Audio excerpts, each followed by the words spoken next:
morning, everybody. Hope everyone's having a great High Point market, and welcome to Universal Furniture. You are in the Learning Center. We've actually had 15 events in here, or will ultimately have 15 events in here by week's end. If you've missed anything or there's an event that you'd like to check out that you didn't get to come to, we are recording all of these, and we will make those available after market, so be sure to check that out. There's also a ton to see here at Universal. We have a new collection with Erin Valencic on floor 3. We have our in-stock looks with Coastal Living and Miranda Kerr on floor 2. And downstairs on the first floor, we have a new collection called Nostalgia and our special order offering, which is shipping in 8 to 10 weeks. So if you need some special order, or if you need a ready stock sofa, we probably have you covered right now.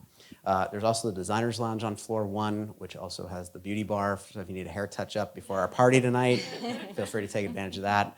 We do have a party tonight as well, starting at 5, so with some fun live music and libations. So hope to take advantage of all that, and you can please feel free to tour the showroom afterwards. Just check in at the front desk. They'll get you all set up. And then everything in the building is actually tagged. We have these little scanners that allow you to just scan things that you like. And then when you leave, you get an email. So thank you, it makes it easier to buy stuff, which we like. So got a great panel here. Krista from Traditional Home. Krista Roseman is the Senior Style Director. She's grown up at Traditional Home. Literally, she's been there since she was born. So, but I think this will be a fun panel, listening to how you all work with celebrity clients, and maybe getting some. I'm sure there'll be some fun stories as well. So, look forward to hearing that, and thank you all for visiting with us. There you go. Thank you, Neil, and thank you to Universal for hosting us today and having us here. I'm Krista Rospund, as Neil said, and I am the Senior Style and Design Director for Traditional Home, and I just told Neil it's my only job I've ever had, so it's been a while. So I'm excited to be here today. We have Shalana Smith. Welcome, the three of you. Thank you. You're welcome. And you are from Los Angeles, correct? Yes, I am. And then we have Vanessa DeLeon. Hi. And you are from? New York. New York. And finally, we have Michelle Murphy. Chapel Hill. Chapel Hill. So we have a local, too. Okay, so I'm going to sit down. Celebrities, they're just like us, right? That's what we're told in this day and age. And I think, the celebrity high-profile scene has certainly graduated from 50 years ago when Elizabeth Taylor was dripping in diamonds and driving around in limousines, and we had real movie stars. And now it's really easy to become a celebrity, right? You can do so on TikTok and be one by the end of the day, probably. And that picture looks very different. And on one hand, celebrities seem very accessible. Social media certainly gives us a closer look into their lives as they post their personal things and all of that. But we know that they too have interior designers, and we've all seen the celebrities who are interested in design, and they're known for that. So it's going to be a fun chat, I think, hopefully a little juicy here and there when you can. We won't tell anybody, right? People, we're not going to say anything. Not even the cameras, not even Right. So I think this will be a lot of fun, and thank you again for the three of you for being here to share your stories, and let's get started. So I'm going to start with the first question, and I will have each of you just sort of tell a little bit about your business as we begin. So how is designing for a celebrity different than designing for another client that may too, like, to be honest, may have a pretty steep bank account, but maybe they're not a high profile person? What does that picture look like? So obviously they're just completely opposite and different. I think that designing with a very large budget, that is the similarity, but the amount of hours and the work and the dedication and the confidentiality is completely different. And I think that that's where I came up with part of my business, which is concierge service. I feel like high-profile clients, you have to give them a different level of service, which is concierge, which means you got to know everything. And so even outside of design, they're calling me. I mean, I got a call one day, like, where should I store my breast milk? Like, I don't know. but I'm going to find out for you. You know, that is it. My thing is like I'm never not supposed to know something. It is always like I will work to get that answer. So I just would say that, 20 years ago, I started my business as Gaga Designs, and I was just specializing in baby and kids interiors. And that is when I said, I am going to be a baby concierge, because beyond interior design, they needed to know everything about preparing for their baby. Now with me doing full interiors and full residential, they need me to know everything about their home, the ins and outs, things that have nothing to do with me, just in how to prepare their clothes when they're going to go on shoots. Like, I have to make a plan for all that. And I think with just a normal client, so to speak, it doesn't go outside of just, designing their home. Thank you, Shalana. Vanessa? So, complete polar opposites. So for me, depending who you ask, if it's a famous influencer or celebrity, just because they are a celebrity doesn't mean that they're frugal. And you would think that budget's always like endless, and it's not. So sometimes it's much more difficult to work with celebrities in that respect, because they also think that they can get everything for free. And if you sign a confidentiality agreement, then you can't really show off those things that you got for free from, sponsorships and collaborations. So there's a thin line to being excited. I remember when I first got my client, and I was like, oh my gosh, I could put this on MySpace at the time. Do y'all remember that? MySpace. You just took us back. Yes, you took us back. I'm old. So I was like, oh, wow, I could put this on MySpace. And they were like, no, actually, you can't really put anything anywhere. And I had to sign this paper. And I didn't know. I was really young at the time. And I'm like, oh, my God, but I can't tell people that I'm working with you. And they were like, no. And I'm like, I didn't even know it was a thing, to be honest. I was pretty naive. But it's bittersweet at times, because you do want to kind of show off that you're working with these people, and we're going to deep dive into some of those questions yeah, in a bit. So. and unfortunately, for me, it's not a thing, but depending on who it is. But yes, for me, it's just because they're celebrities doesn't mean that there's endless budget and there's endless things that you can do. And yes, they expect you to be at their beck and call. And where their I don't know what your generator is. It's like things like that. It's like, call the builder. Yes. But then when they have trust in you, they rely on you for everything. So that's always a bit of a challenge. Yeah. So I think that's true. Just to build off of that is, for us, I would say all of our clients are the same, whether they're celebrity or they just have a large budget. They expect us to be available all the time. The amount of detail, the service, we'll provide that whole concierge service also to the clients who want that. For us, I know one time happened to be a celebrity client called Christmas Day. And they were like, there is water coming through the can lights in my dining room. We obviously had nothing to do with the can lights in the dining room. right. And of course I was like, well, we need to do something to help them, but we would do that with any of our clients. So I called my painter, my tile installer, the roofer who I knew wouldn't pick up, my GC, and who helps you on Christmas Day? The tile installer, putting a tarp on the roof. So I think just that level of service is really what our clients are looking for, and why they trust us and look for us.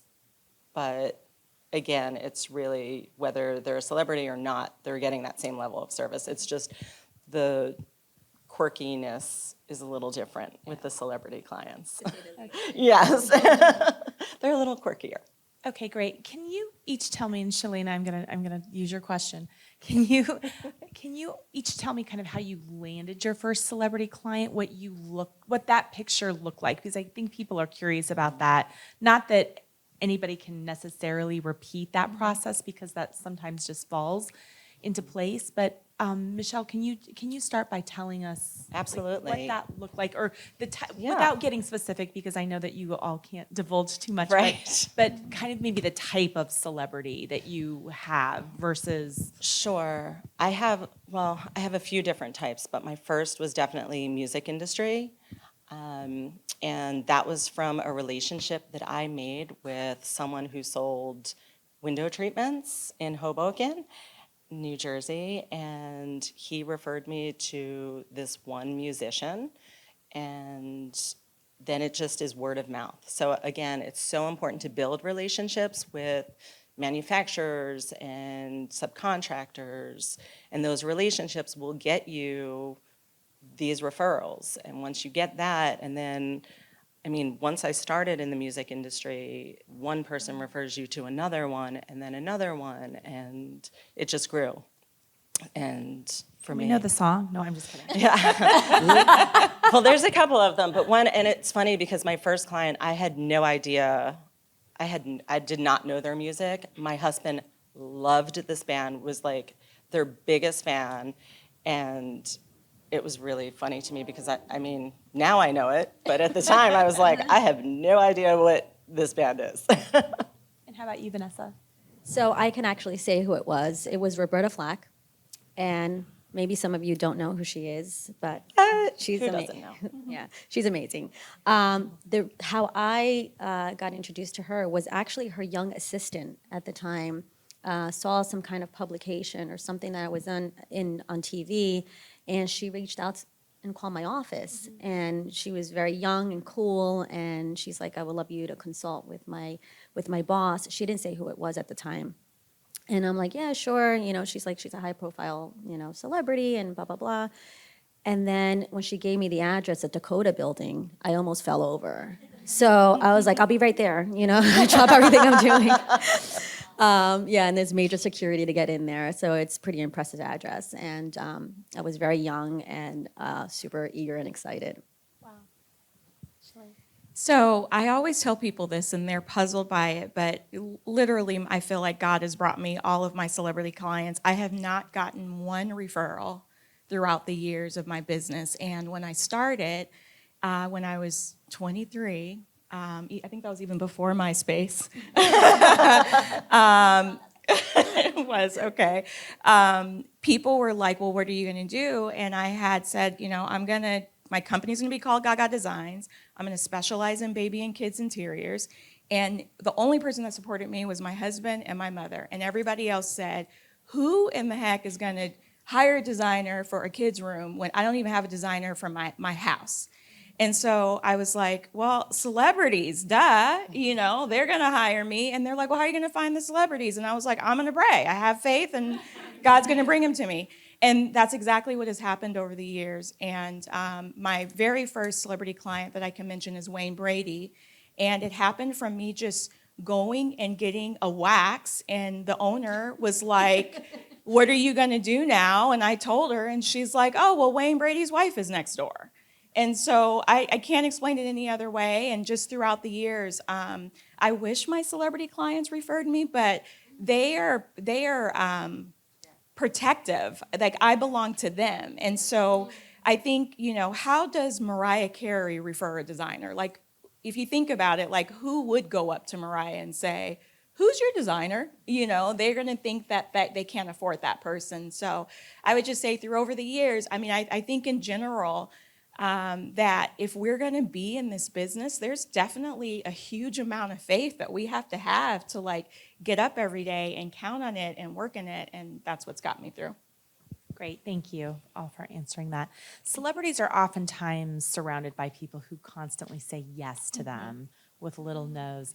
How do you combat that, and how much control do you give your celebrity clients so you can keep it real, but at the same time, let them exude some of their power? I don't know who wants to jump in and take this one first. I'll jump in. I'm very honest, almost to default sometimes. Like, I really say it how it is, but I'm also very kind. So if I come from a place of kindness and I'm very humble, I came from very humble beginnings. So I always go into this not like some bougie designer, "You're lucky to have me, and I'm your celebrity client." But if you go with this with like a really fresh mind and really honest mind, I think that they would respect that. And the fact that you're not yesing them is probably a breath of fresh air for them. So I'm the professional, they're professionals at what they do, whether they're actors, celebrities, basketball players. Their profession is their profession, and my profession you should respect. And if I'm going to tell you something, it's going to be for the better and not to harm the project, your design, your installation. So they have to respect that. So I'm all about telling the truth, and they respect that enough to understand that I'm not going to be a yeser. So they in turn, they end up wanting me for everything outside their life because they know that I'm not the yeser. Yes, wonderful. Yeah.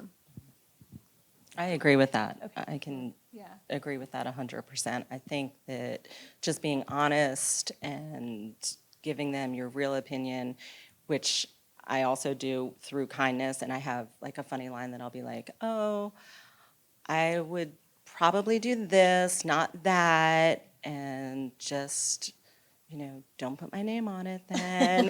And I laugh, and then they laugh, and they're like, okay, I Okay, get I guess I'm it. not You don't doing want that." me to do it. And I'm like, yeah, I'd prefer if you didn't. And they're like, okay, I get it then. But I think, again, just treating them with respect and kindness, just like we would any other client, is really, they love that. At least my clients love me treating them just like it's anybody else. Exactly. That's what they want.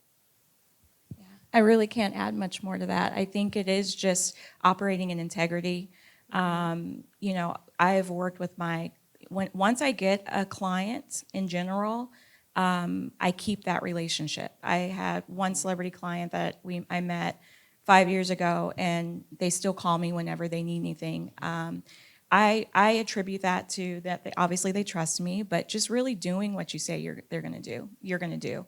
And I think that in their world, there's a lot of people that are really excited to meet them at the beginning, even assistants that will do whatever it takes to get the job, and then there's no follow through. So I think I think we've all said the same thing, that in that case, I think that our clients are all the same. I treat and respect and have design compromises all the time with my normal clients and my celebrity clients. Nice, thank you. Each of you have alluded already to the fact that maybe sometimes you can't have the work shown and published. And I know that's probably something for your business model that you sort of have to gauge how many clients, how many high-profile celebrity clients do I take on at one time so you can still have work that is publishable. How do you create that formula from a business perspective so you do have opportunities where your work can be shown?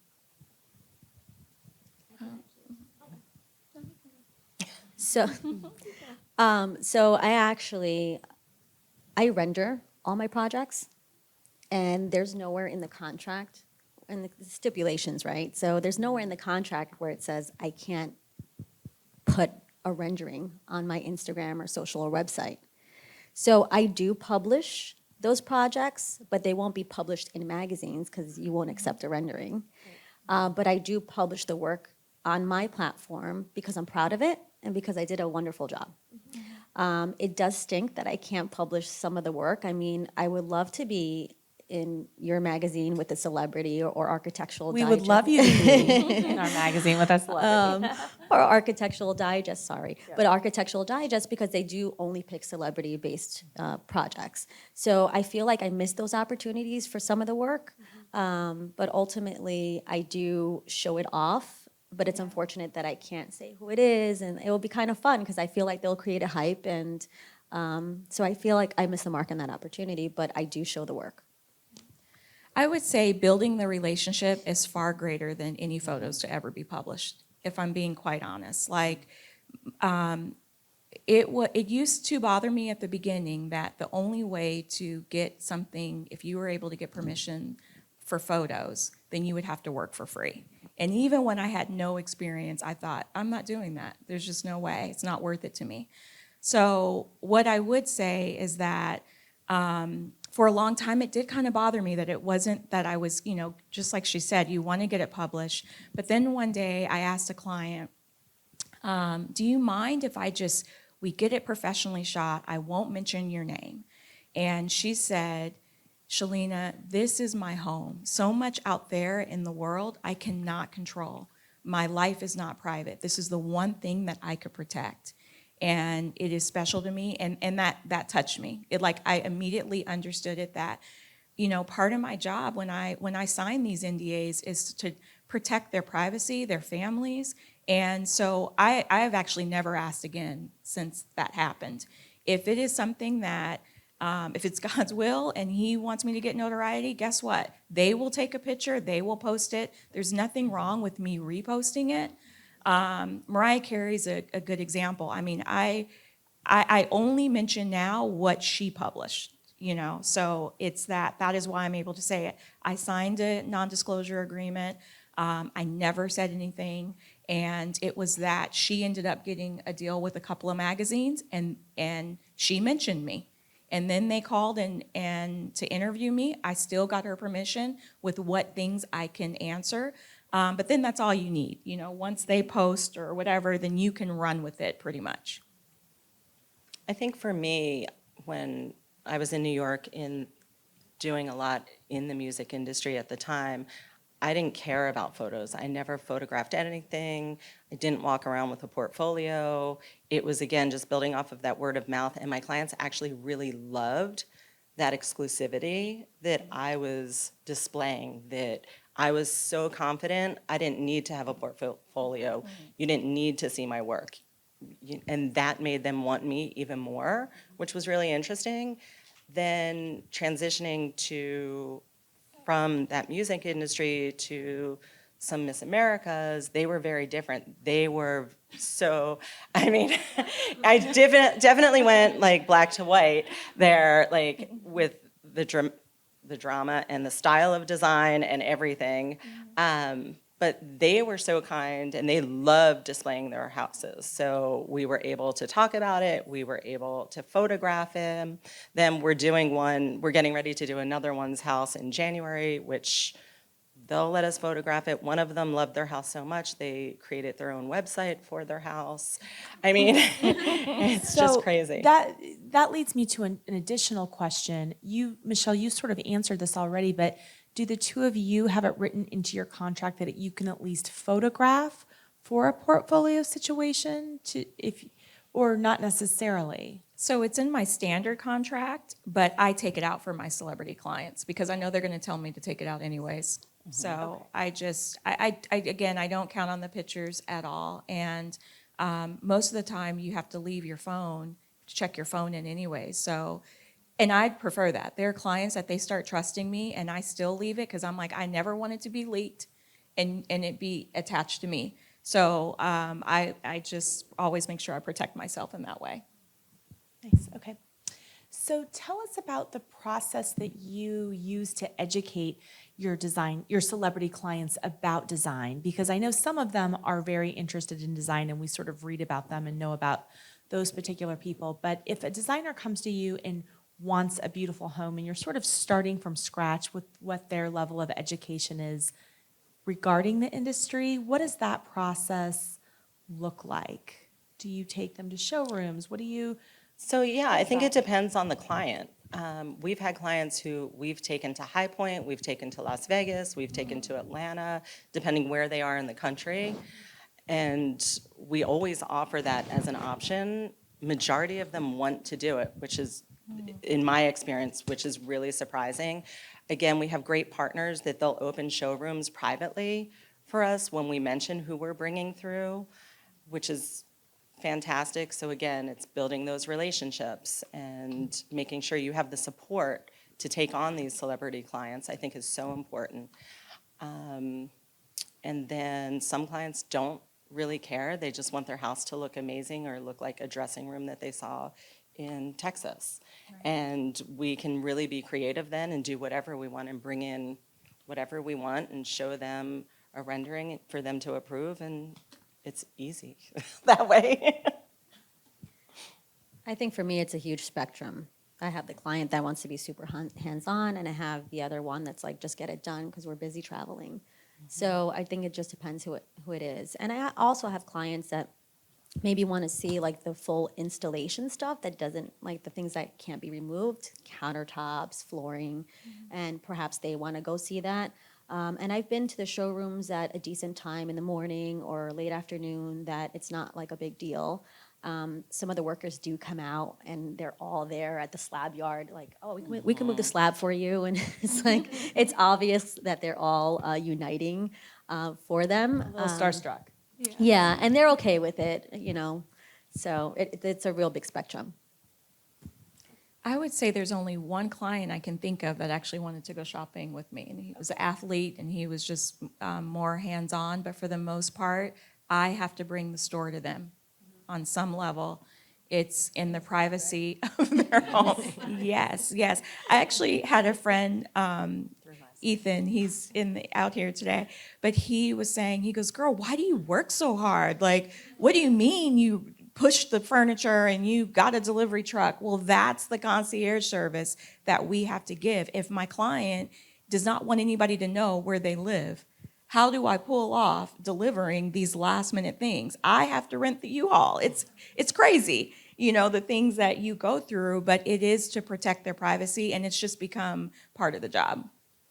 Okay, I'm going to go in a different order for my questions here, but because you all have said the same thing, and you, Shalene, have mentioned the concierge service.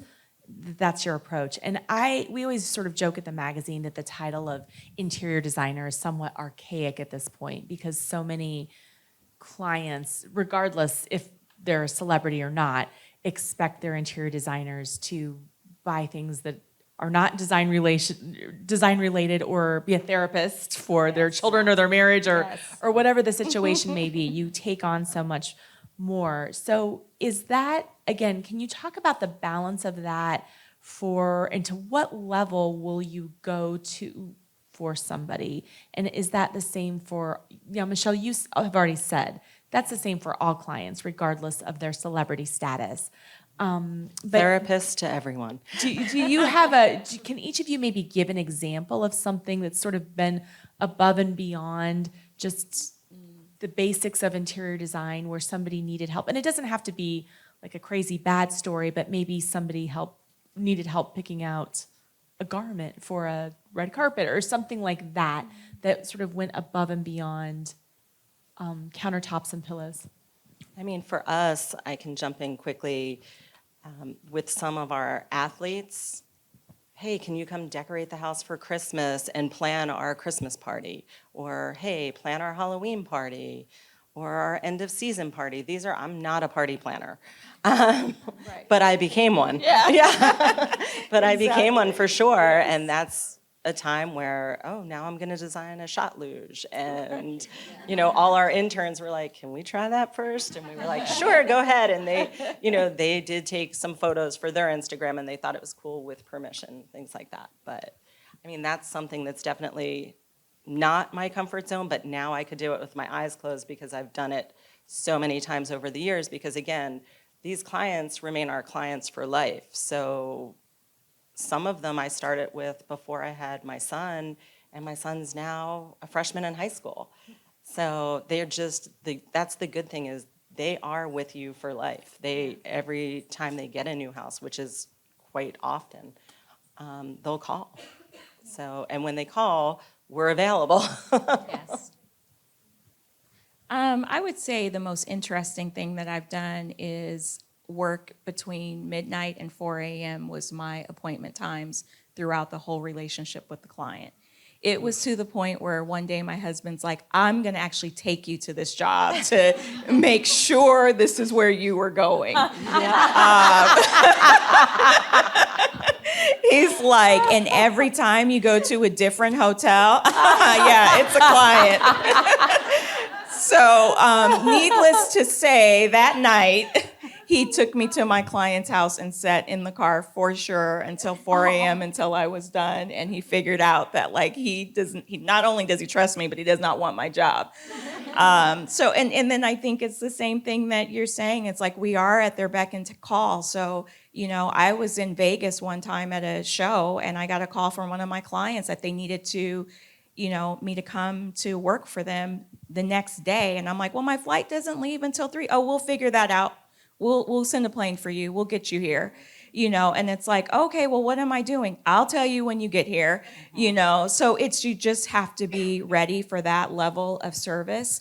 And I think by that time, obviously, you know that you are going to get paid, because I do have to say that not all celebrity clients want to pay you. So it's not like if you get a new call, you just jump at it. You make sure that you establish all of your terms and your prices before you even make one move. But in that case, the client had already been, a client of mine for several years. Great.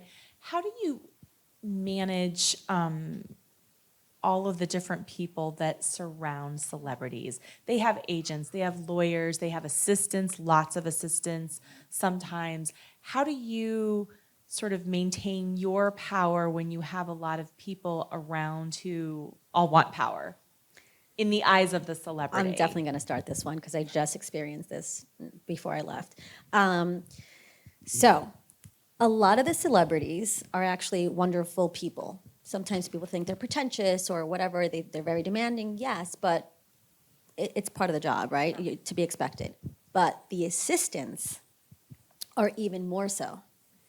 And maybe That it's happens with designers too. I experience that. The designers are lovely, and then sometimes the they're assistants yeah. don't have the same finesse, Yes, perhaps. yes. So continue. Yeah. I know there are some assistants out here right now. I am not. Mine's amazing. talking about you guys. Says mine. They're great. Yes. These two are great. Present company excluded for sure.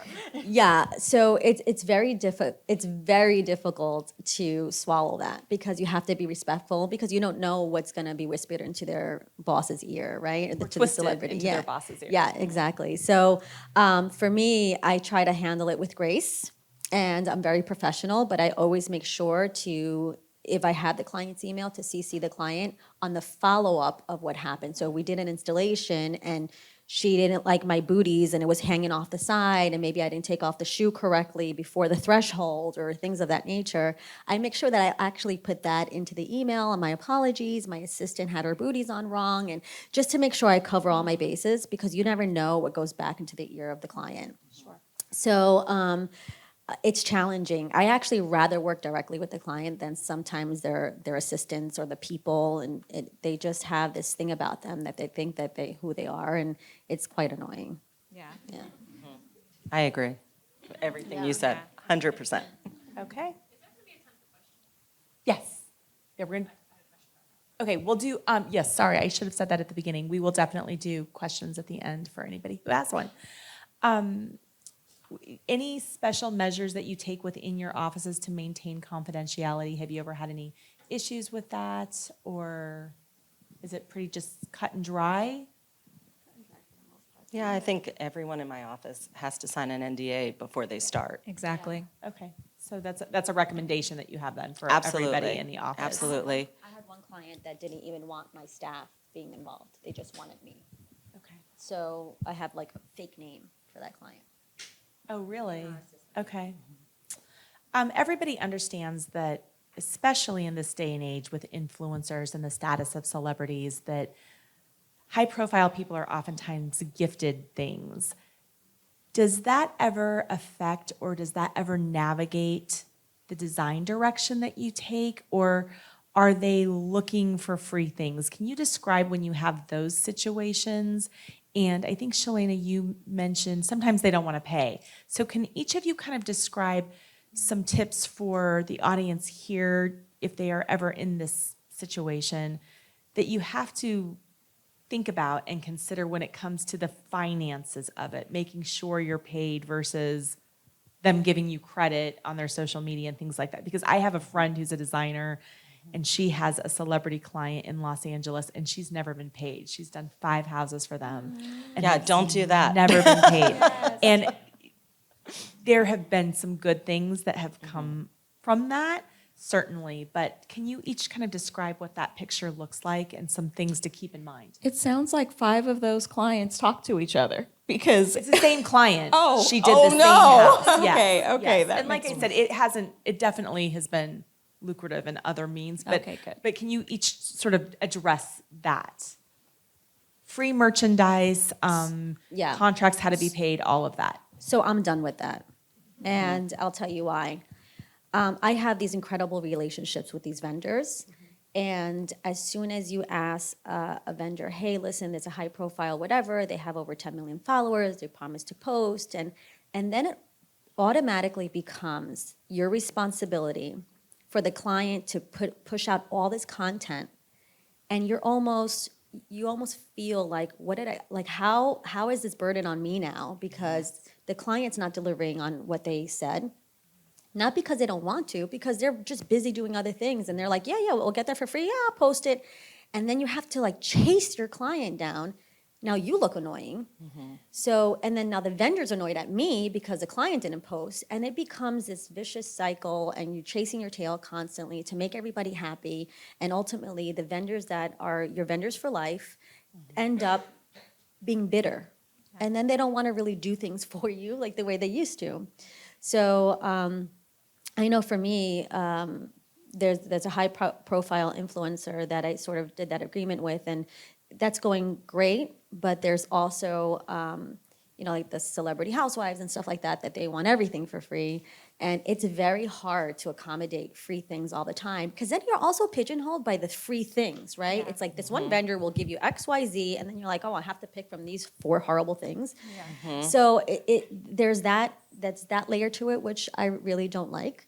So for me, with my relationships, I like to keep them great relationships. And if I can put the product in there at a good discounted price, but not be beholden to them, I prefer that.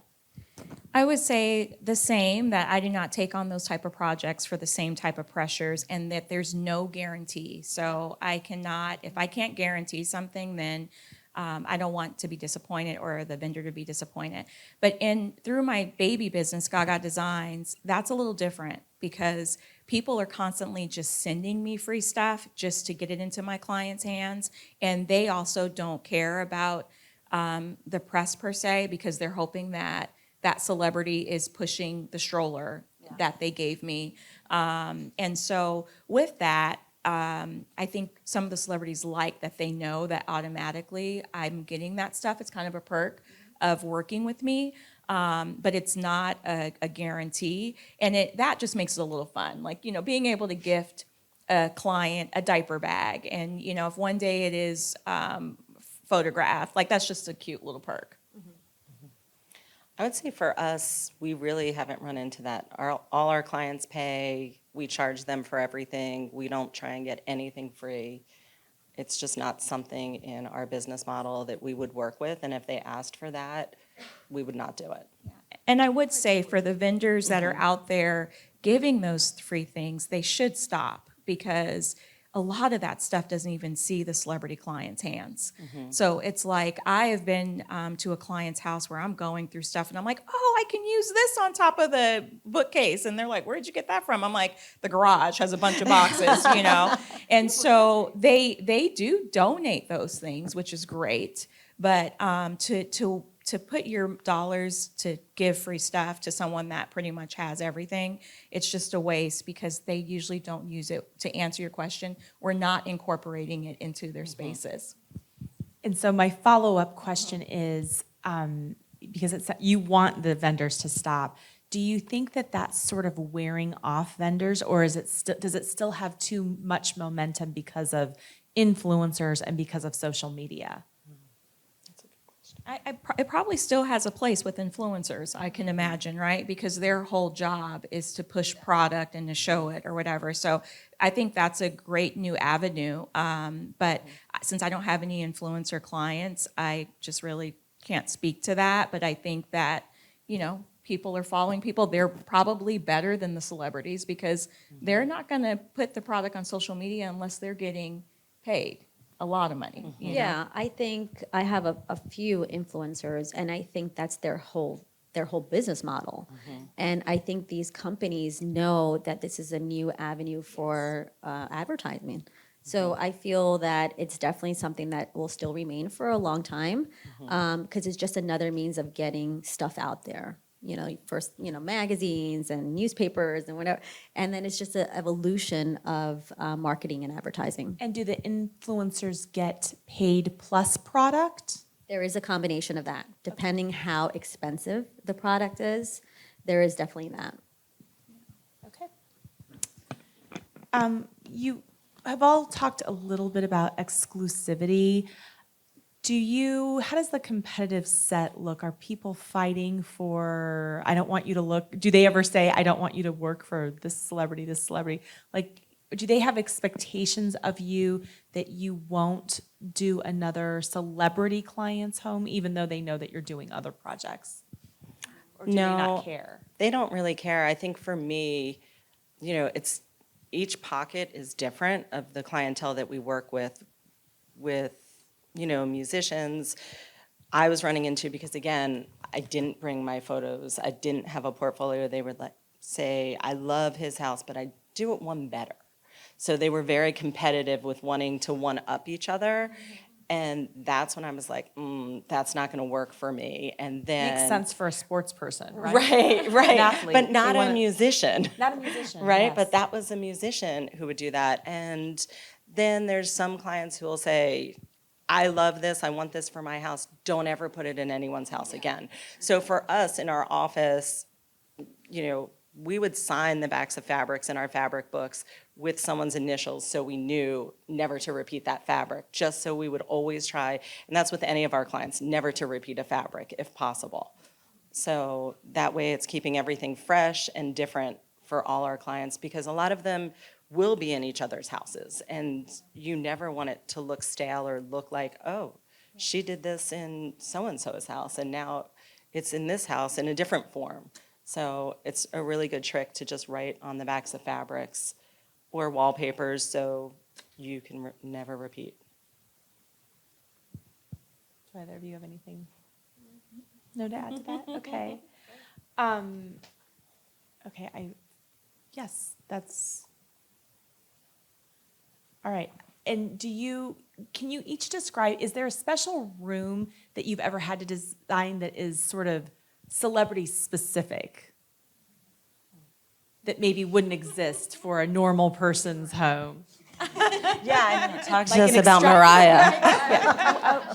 Like an extravagant dressing room, like something that maybe, or can you describe a project that you've done for a celebrity that you've been really proud of that? How about one that was unusual? Sure. Okay, so I had a client who had a bed and wanted to work the room around this bed. So I said, okay, you have to give us what the bed looks like. Is it wood? Is it metal? Is it upholstered? Okay, yeah, I'll get you that image. So finally, we were asking him for this image, sends us the image, and it's pixelated. We open it up, couldn't see the bed. We're like, what is this? Fast forward, I said, you need to send us a website. Sends us a website, do not divert from this link. First thing I did was divert from the link, go to this website, and it's like a bondagebed.com company. So I'm like, wow, they're exciting. And by the way, this is way before 50 Shades of Grey. So I was naive at that point. I'm like, what is this? I didn't even know what it was. So it's a metal bed, in case you're interested. We want to see photos. Yeah. I was not allowed to photograph that room. Yeah. So that was an unusual situation that I had to work with something that was different, but definitely out of my comfort zone. And after 50 Shades of Grey, I'm like, oh, I know what that is. It hangs from there and that, because I knew all the parts. So I was a pro at it. But yeah, that was the most unusual That one. is a very specific piece. Yes. Do either of you, it sounds like you perhaps may design for tall people with athletes. This is the basketball state. I don't know if they're in this state, but anything that comes with that or a One special of my music room? musicians, wanted his bedroom and bathroom to look like a dressing room from Texas, and that they had, and it was awful. And it was just like waves on the walls, and then like the sun setting on top of that. And I was just like, how am I gonna do this? What am I gonna do? So I think in the bathroom, we wound up doing like these mini half-inch by half-inch tiles to do like a mosaic of the waves on the wall. And then I had an artist come in and do like a starry night over the waves. It was awful. It was not. But he loved it, so that's the most important thing. I think one of the questions that I had read was like, or you had asked was about like, what was one of our like design dilemmas, you know, I would say. So one of my most, stressful moments was that we spent a lot of time on doing this huge mural that was really expensive. And the whole concept was to bring the outdoors in. And so the client she walked me through, told me all the elements that she wanted in this like garden. And so the big reveal day was her and her husband coming in. And she was so happy about it. And he just was so distressed. And it was because he was allergic to bees, highly allergic to bees.